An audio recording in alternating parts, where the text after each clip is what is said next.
Bonjour à tous, on se retrouve à cette nouvelle journée de travail à l'atelier de la vigne. Un petit zoom sur les machines qui seront à restaurer dans les mois qui viennent. Et aujourd'hui une belle journée. Donc ça va être chaud encore. Qu'est-ce qu'on a à faire? Alors, vous savez que hier on a re-rodé le carburateur de la 88, puis je l'ai laissé donc toute la nuit sur un carton. Donc vous voyez, il n'y a pas de trace. Donc a priori le carburateur est bien rodé, pour le pointeau, tout ça, donc pas de fuite. Donc ça sera parfait. On va essayer de la démarrer pour voir si ça démarre facilement. Ensuite on a toujours le mulet là sans moteur parce que on a un moteur de 3008 à remonter aujourd'hui, et donc à le monter sur le mulet pour un passage au banc comme on a fait hier avec le 2002. Et puis on a oublié hier de ranger ces cadres de jaune palma, et il va falloir donc les trier parce que un d'entre eux, comme je vous l'ai dit, doit partir directement en carton à son propriétaire pour qu'il puisse le remonter.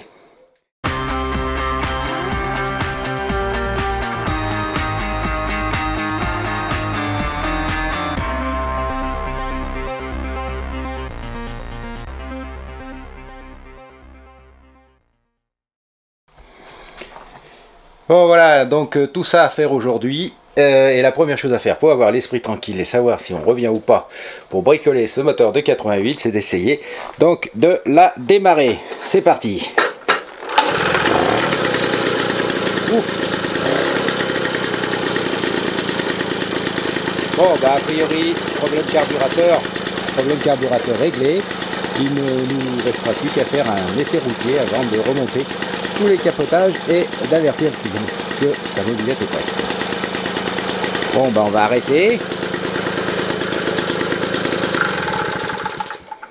On va fermer l'essence du coup et on va la sortir dehors pour faire un petit peu de place. Et on a des petits amis qui viennent nous visiter à l'atelier. Alors voilà, cette 88, eh bien, on l'a mis dehors. Je vous rappelle ce qui a été fait. Donc réfection intégrale du moteur, joint spi, roulement, changement du cylindre, etc., etc. Changement de tout ce qui est transmission, que ce soit la courroie et le kit chaîne. Remise en ordre, j'allais dire, de la partie cycle avec gaine, frein, pneus. Et bien après l'essai routier, un bon nettoyage. Et c'est tout bon. Voilà pour cette machine. À présent, si vous le voulez bien, eh bien on va remonter ce moteur de 3008 ensemble. Et on va le faire par étapes comme on a fait pour celui de 2002. Parce que vous avez de nombreuses vidéos que je vous ai fait déjà sur le montage de ces moteurs pas à pas. Alors on va passer à l'établi de montage. Voilà, qui a été un peu rangé depuis la dernière fois. Et on va attaquer, eh bien, comme d'habitude, par le montage du roulement. Bon, alors on a installé roulement, clinquant, joint spi. Vous voyez, ça tourne très librement. On vérifie toujours si le vilebrequin est bien monté. C'est-à-dire qu'il ne frotte pas contre le carter latéral, ce qui est le cas. Donc à présent on va passer au montage des tôles moteurs, axe et compagnie. Vous le savez, à présent c'est un petit peu une habitude, un rituel hein. Voilà, on verra mieux. Les tôles moteurs sont montées comme vous pouvez le voir. Alors j'ai pas le bec de canard, donc je peux pas monter les ressorts et le bec de canard bien sûr. On va passer au montage maintenant du bloc galet et de l'embrayage. Donc on va remonter le bloc galet. Donc j'ai remonté le cache-poussière là sur la flasque. Donc on va monter bien sûr le galet. Je sais même plus dans quel sens ça sent. Donc la cloche d'embrayage qui a été rezinguée, le galet et puis bien sûr la rondelle, l'entretoise et la vis de blocage. Et puis on va bloquer tout ça avant d'enfiler sur le moteur. Voilà, on a mis le premier écrou, alors serré fermement, mais pas comme un bourrin. Le cache. Et on va monter l'embrayage et le deuxième écrou. L'embrayage d'origine, on vérifie, les ressorts sont en bon état, ils ne sont pas avachis, et on regarde si il se ferme correctement. Donc là, il n'y a pas de problème, il n'est pas décalé, il joue bien latéralement, il n'y a pas trop de jeu, tout va bien. Alors le monsieur a remplacé les plaquettes en perçant un trou pour la rifter. Écoutez, on va la laisser comme ça, hein, ça n'empêchera pas de fonctionner. Le temps que ça arrive au métal, il va rouler des centaines de kilomètres. On va simplement bien le nettoyer avec du nettoyant franc disponible à la boutique. Et puis on va un petit peu poncer pour déglacer les ferrots d'eau et on le remonte.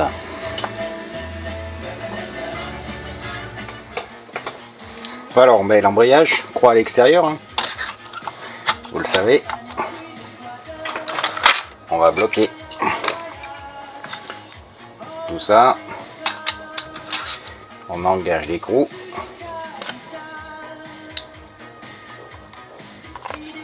Un petit peu de frein filet pour le principe. On engage l'écrou et on met cet outil qui empêche en fait à l'embrayage de tourner quand vous allez serrer l'écrou et donc de bloquer excessivement le premier écrou qu'on a déjà mis. Qu'on a bloqué fermement mais modérément. Oh là là.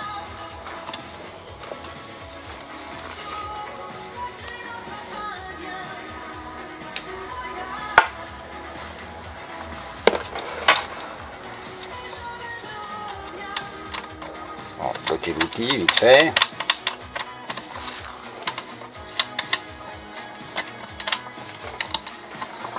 Et on va serrer par contre fermement ce deuxième écrou. Alors fermement, vous savez, empiriquement, c'est la clé avec la rallonge et on force. Voilà. Embrayage monté. On va vérifier bien sûr que tout tourne librement comme d'habitude à chaque étape. Ça marche. Et ça marche. Et on va pouvoir se faire maintenant le plaisir de remonter la platine d'allumage avec bien sûr l'allumage vérifié et remis à neuf. Et voilà, on a monté donc l'ensemble des éléments de la platine d'allumage et à présent avec l'outil qui va bien, on va mettre en place la platine d'allumage. On a bien sûr pas oublié de changer le roulement. Alors on visse, vous voyez, ça rentre sans forcer, sans taper, l'idéal. Voilà.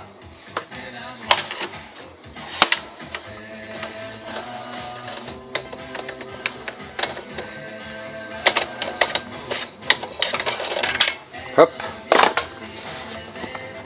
Et on va en profiter maintenant pour, on vérifie toujours, hein, on va en vérifier pour mettre donc les boulons, les 3 boulons. Alors voilà un deuxième, et puis le troisième.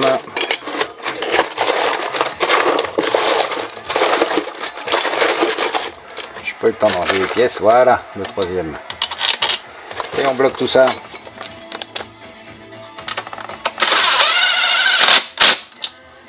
Et on vérifie encore une fois si ça tourne correctement. Vilebrequin, ok. Galet, ok. On va en profiter maintenant pour refaire le fil de bougie. Et on va mettre également en... On va coller également la pipe de 11 améliorée sur le carburateur, comme ça aura le temps de sécher jusqu'au moment où on sera à même de le poser. Bon, on a installé donc le fil de bougie, on a réglé l'allumage au bermascope et vous voyez que ça couine quand c'est au repère, donc tout va bien. Allumage, ok. Et avant, on va remettre l'écrou.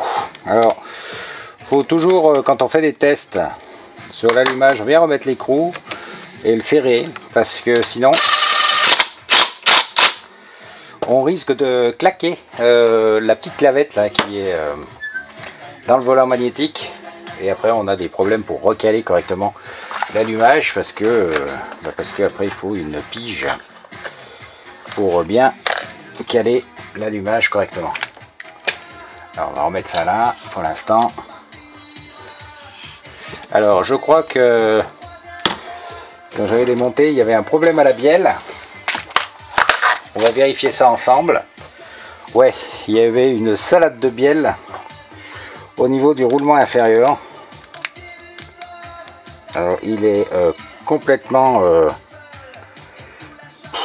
je sais pas. C'est à la fois de la graisse et de la rouille. Donc quand vous voyez ça sur vos roulements de bielle, il faut mieux les changer, hein, parce qu'en général c'est pas très bon. C'est que les aiguilles ont commencé à rouiller pour une raison ou pour une autre. Vous voyez, c'est dégueulasse.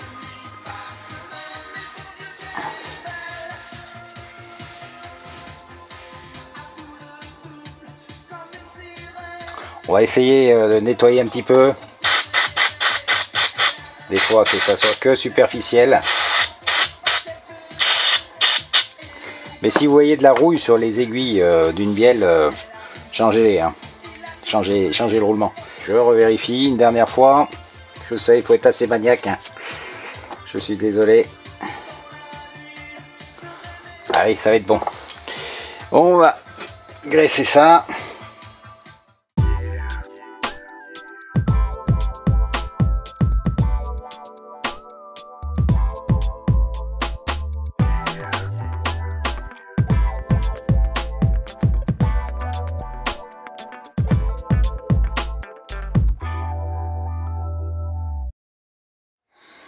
Retour au travail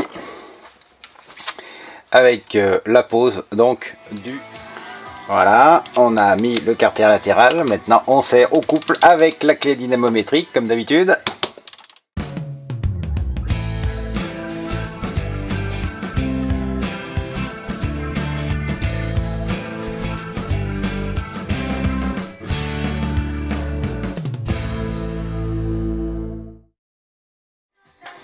Voilà, on a mis donc le carter latéral. On a bien sûr serré avec la clé dynamométrique 12 Nm, il n'y a pas de souci. On va enlever maintenant l'ancien cylindre qu'on met toujours, en fait, avant de serrer les boulons du carter latéral, pour avoir un plan de joint parfaitement droit au niveau de l'embase.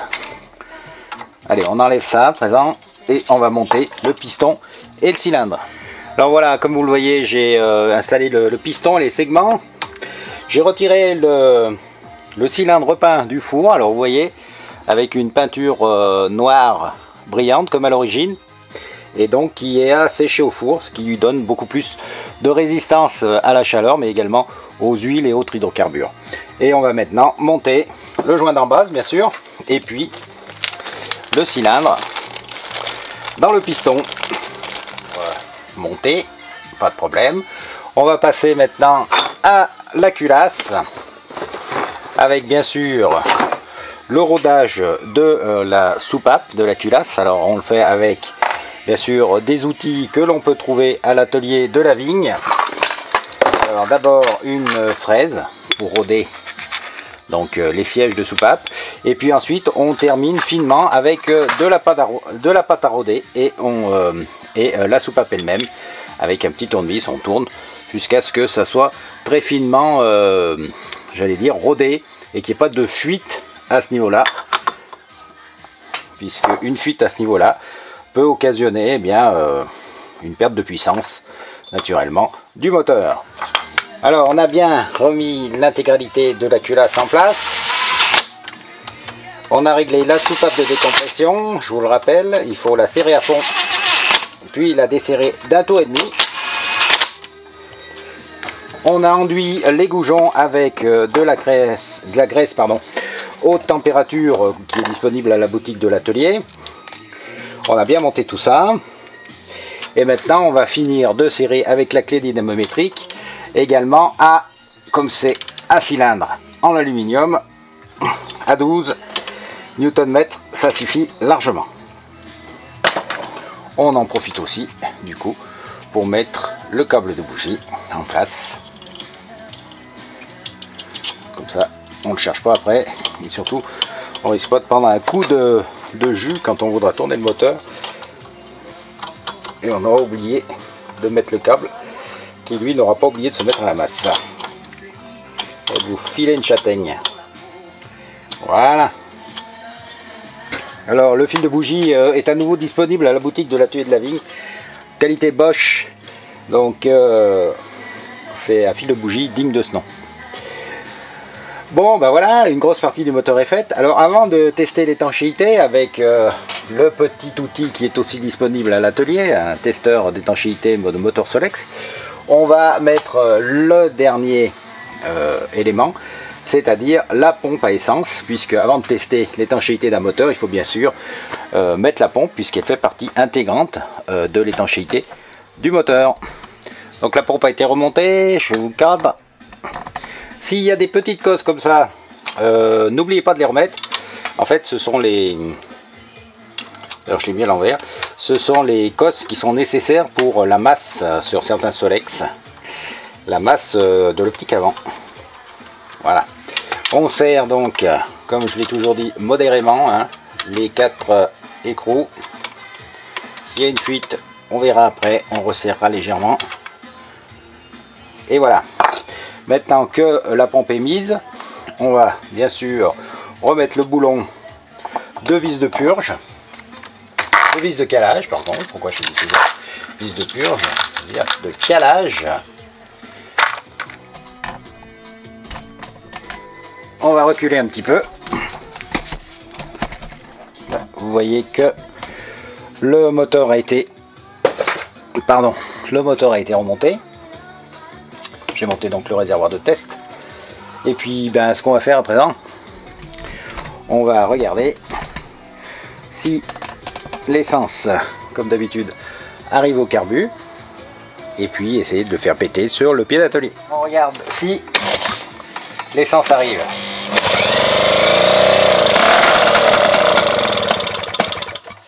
Elle arrive, ça coule. Où que ça coule. Donc on va remettre le carbu, le gicleur.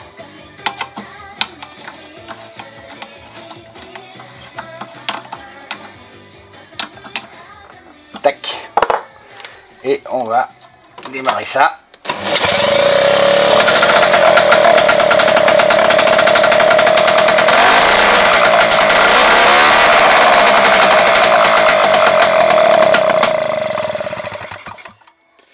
Et ben voilà un nouveau moteur qui fonctionne. On va le monter sur le mulet pour pouvoir bien sûr l'essayer au banc avant de le valider et de le rendre à son propriétaire.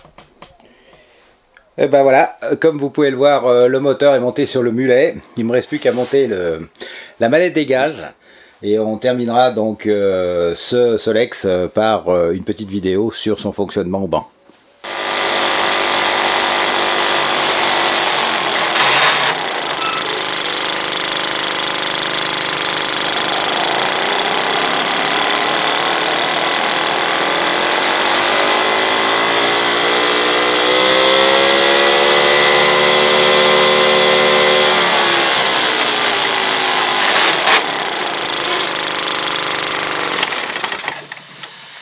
Donc voilà, petit réglage, donc il marche mieux avec un carburateur un gicleur de 30, bon c'est très bien, fonctionne bien, il n'y a pas de souci. La modification du gicleur peut varier en fonction du rodage, donc je vais livrer au client le gicleur de 30 et bien sûr le gicleur d'origine de 28, et puis après il ajustera en fonction de son rodage du moteur et également un petit peu de son style de conduite et de sa situation géographique, s'il y a plus de pente, si c'est plus plat, etc., s'il veut plus de souplesse ou plus de vitesse. Donc voilà, allez, ce moteur est bon pour repartir sur la route. eh bien c'est la fin de cette journée de travail donc à l'atelier de la vie. Si ça vous a plu, n'hésitez pas à partager, liker cette vidéo. On a ouvert également un compte Tipeee si vous voulez soutenir la chaîne. Eh ben n'hésitez pas à aller voir le compte Tipeee pour nous soutenir. Alors ça servira à acheter un peu plus de matériel pour les prises de vue pour l'instant en tout cas, et essayer un de ces quatre de faire un direct live, et pour cela il faut un petit peu de matériel. Et puis n'hésitez pas aussi, pour ceux qui ne le sont pas encore, à vous abonner à la chaîne. À bientôt.